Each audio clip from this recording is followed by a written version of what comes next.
Bismillah, alhamdulillah, wassalatu wassalamu ala rasulillah, amma ba'du. Ibu-ibu yang senantiasa dimuliakan oleh Allah, alhamdulillah telah usai kita baca bersama-sama zikir kepada Allah. Harapannya semoga segala salah dan khilaf kita senantiasa diampuni oleh Allah. Kemudian keluarga kita, anak cucu kita mendapatkan keberkahan dengan berzikir kepada Allah, senantiasa dijaga oleh Allah dari segala fitnah akhir zaman, dimudahkan segala hajat-hajat anak-anak kita, diberikan oleh Allah kesehatan jasmani rohani, diberikan rezeki yang berkah halal dan thayyibah, ilmu yang manfaat di dunia wal akhirah, dan kelak ketika dipanggil oleh Allah dalam keadaan iman dan Islam. Amin amin ya rabbal alamin.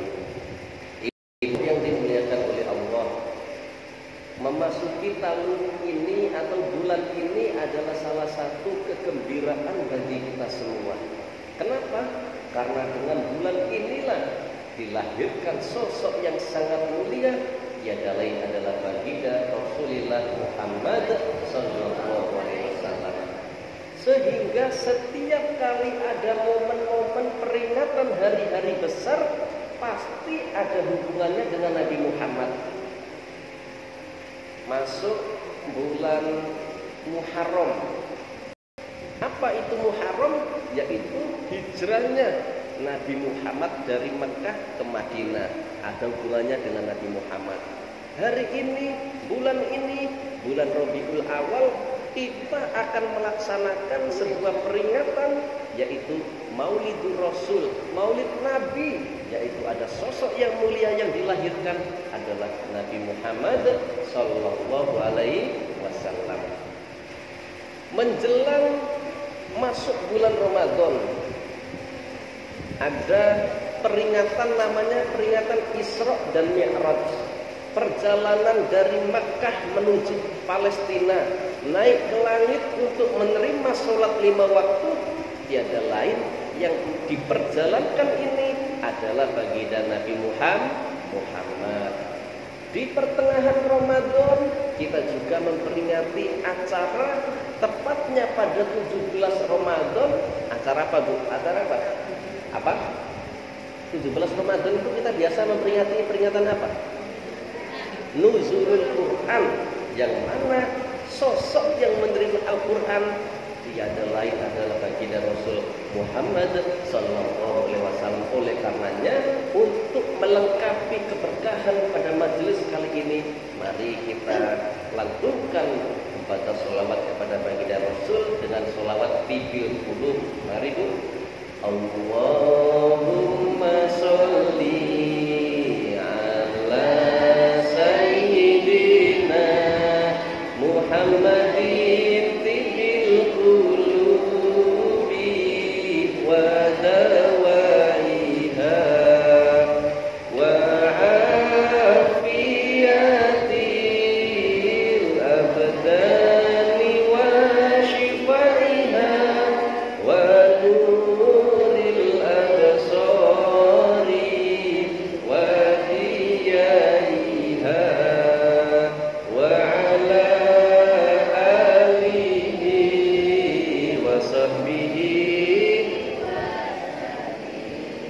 ketika Nabi Adam alaihi wasallam menengadakan pandangannya memandang arsy, di sana tertulis la ilaha illallah Muhammadur Rasulullah. Tidak ada manusia tapi kok ada namanya Muhammad Rasulullah. Kemudian Allah berfirman kepada Nabi Adam, ya Adam, laula Muhammadan ma khalaqtuka. Wahai Adam, kalau bukan karena Muhammad, saya tidak akan menciptakanmu.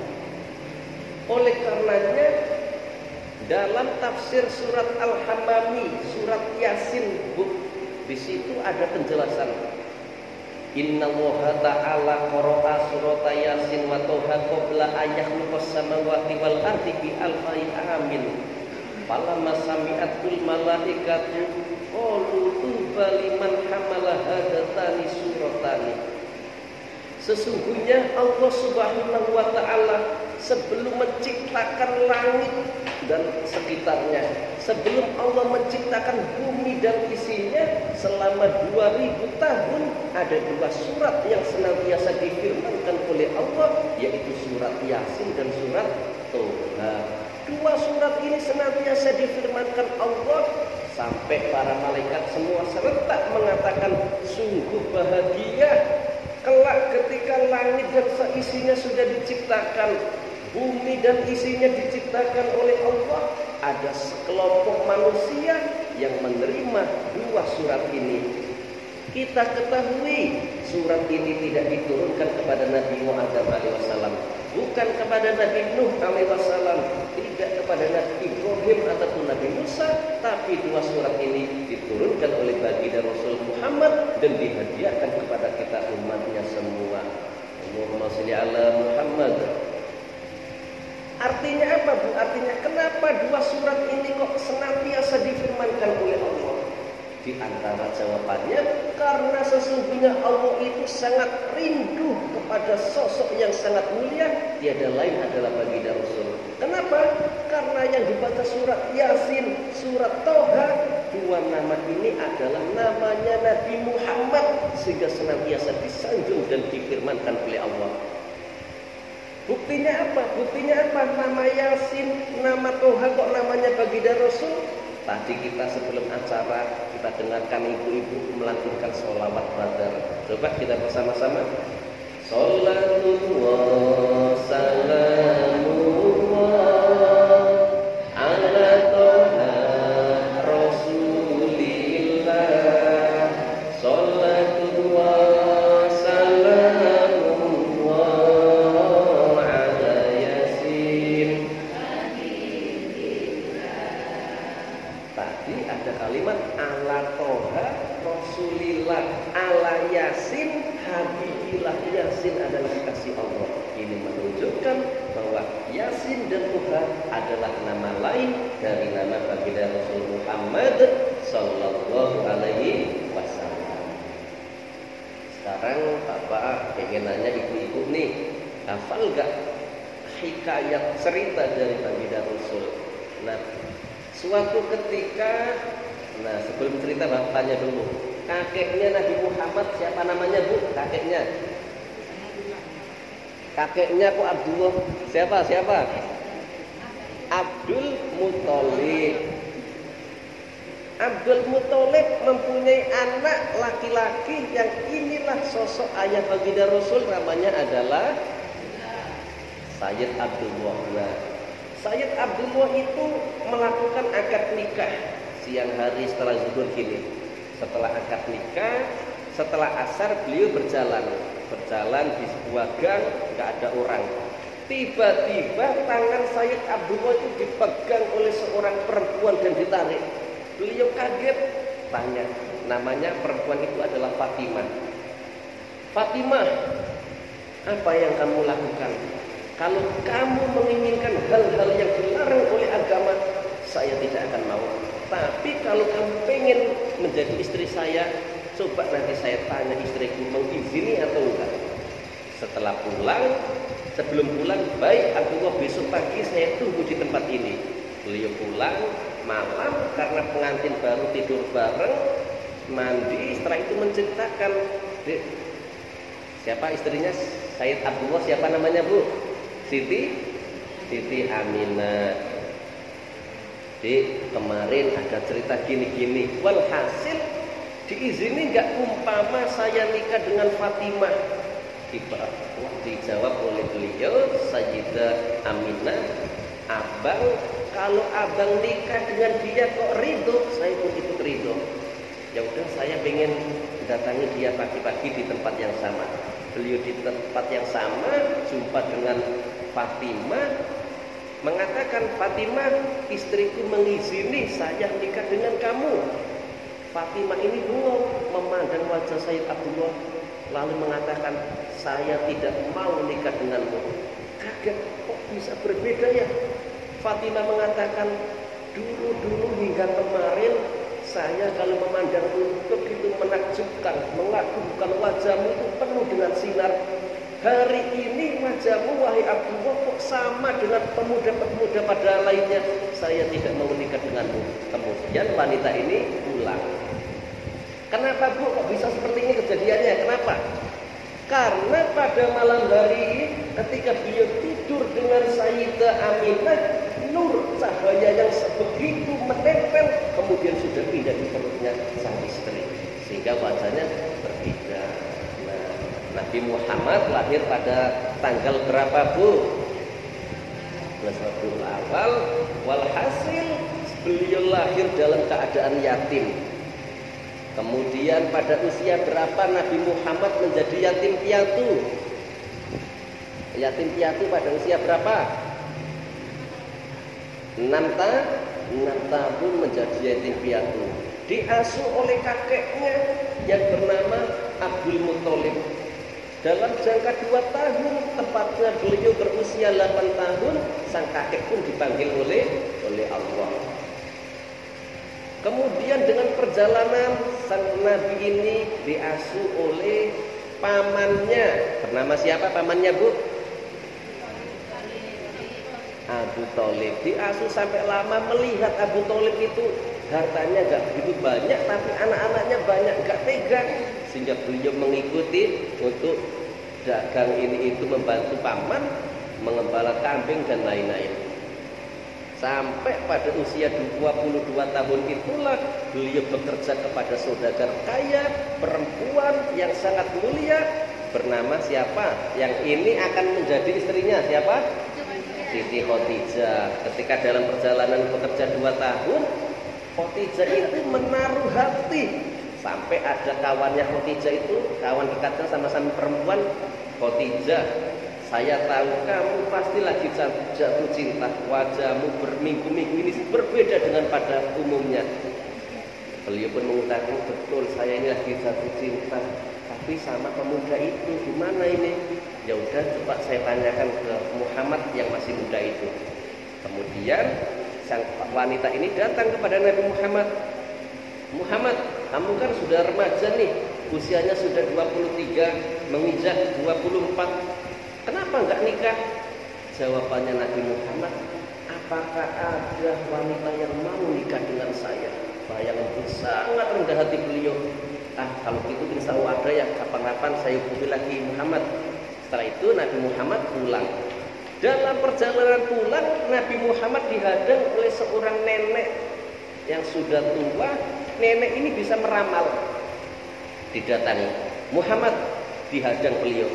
Iya Nek, kamu habis melamar seseorang ya? Enggak kok, karena memang enggak, tapi kan mirip, kejadiannya mirip karena wanita tua ini bisa meramal. Kemudian wanita ini berkata, ketahuilah Muhammad, meskipun wanita-wanita yang ada di Mekah dan di Madinah dikumpulkan, derajatnya masih tinggi derajatnya daripada mereka semua. Nabi Muhammad bingung, nenek ini ngomong apa sih? Karena beliau belum diangkat menjadi nabi. Ya udahlah Nek, ya udah Nek, pamit. Kemudian beliau tawaf ke Ka'bah. Singkat cerita, beliau pun menikah dengan Siti Khadijah, mempunyai keturunan. Disinilah kemudian beliau melakukan dakwah di Mekah dan di Madinah, sehingga dalam dakwah ini beliau diusir pindah ke Yasrib. Sebelum ke Yasrib pindah ke Taif. Di Taif dilemparin, dipukulin, disuruh pindah oleh Allah ke Madinah. Nah, dalam pindah ke Madinah inilah beliau disambut oleh penduduk Madinah karena baginda Rasul. Kemudian dengan sambutan ini baginda pun ridho. Hafal qasidahnya enggak Bu? Ketika disambut di Madinah hafal enggak? Coba bersama-sama. Tola'al badru alaina min saniyatil wada wajaba syukru alaina madalilahina.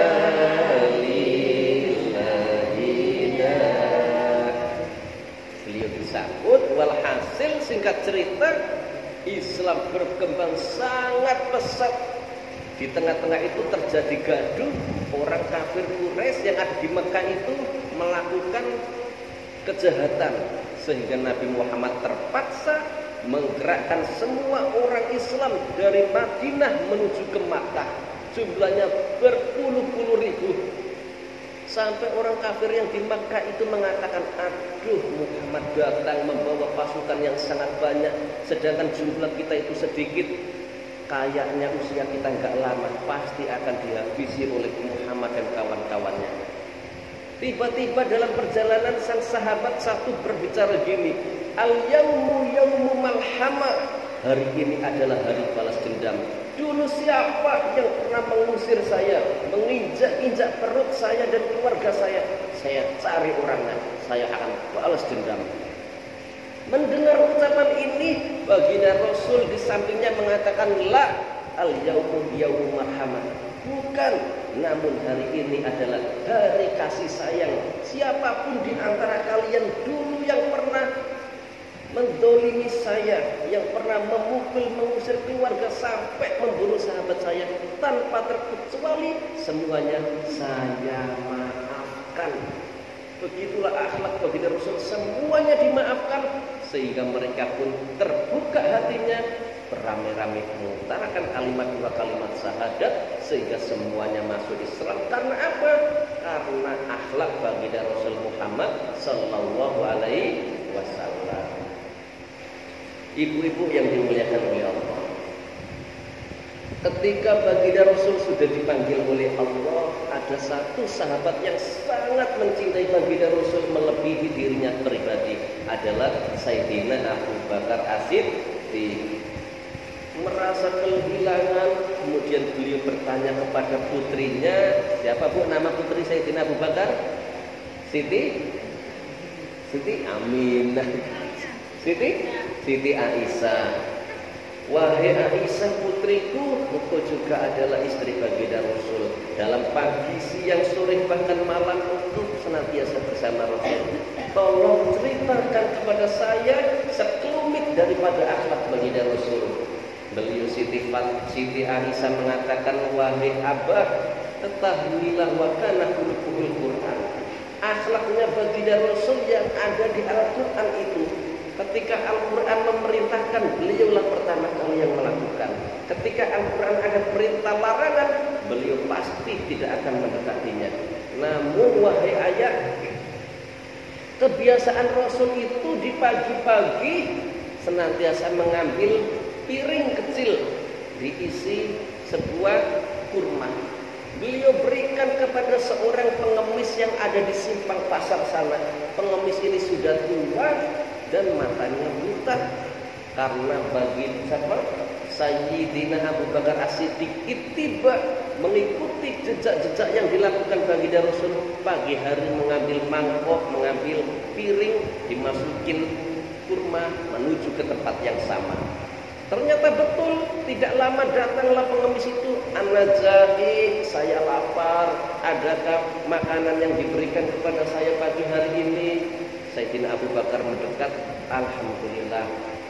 Kakek, ini ada rezeki untuk kakek pagi ini, ditaruh di tangannya.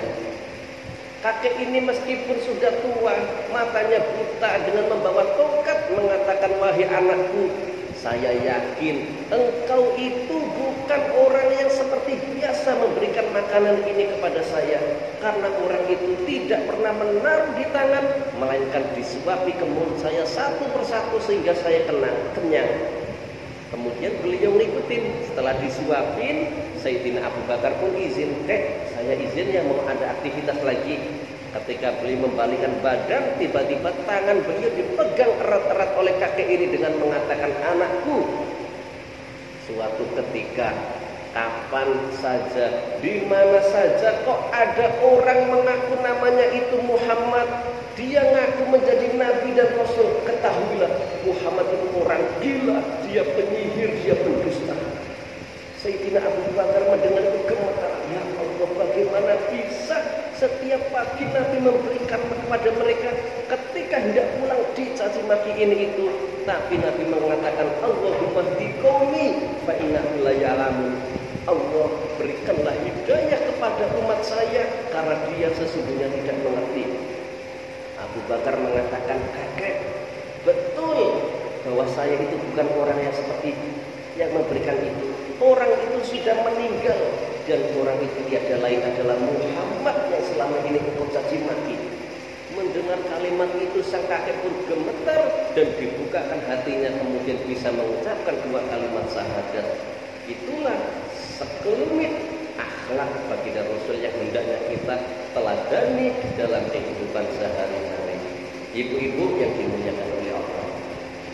Yang kedua, selain kita meneladani daripada akhlak baginda Rasul, yang kedua adalah marilah di sisa-sisa usia ini kita gunakan bibir dan lisan kita memperbanyak melantunkan sholawat kepada baginda Rasul Muhammad sallallahu alaihi wasallam.